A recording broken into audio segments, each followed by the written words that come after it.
Isang maganda at mapagpalang araw po sa ating lahat mga kaibigan. Ngayon po i-share ko lang po sa inyo itong mga tanim ni Mrs. na okra. Ayan o. Ayan o. May mga sa paso lang po yan. May kasama pang aloe vera.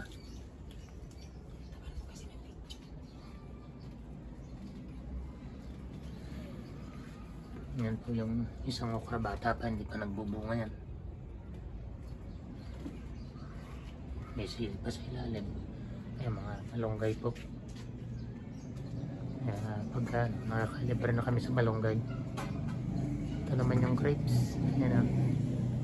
Pinutol na namin yung dulo niyan kasi ito palang yan po yung grapes. Yan na. Ito po inanahan namin ng pinutol namin yan dito para mas daw siya, mas mabilis yung bunga. Parang daw po ito yung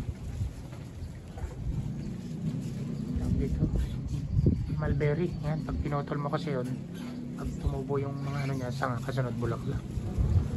Yan, ganun din, late nga lang po yung pagpa-pruning niya. Yun rin, malalaki na yun.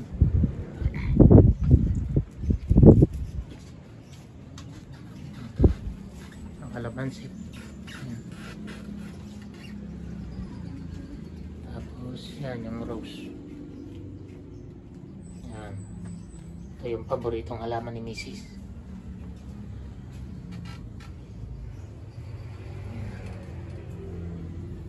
Ito, nandito lang muna. Maraming salamat po sa inyong walang sawang pagsubaybay at pagtangkilik sa aking munting channel.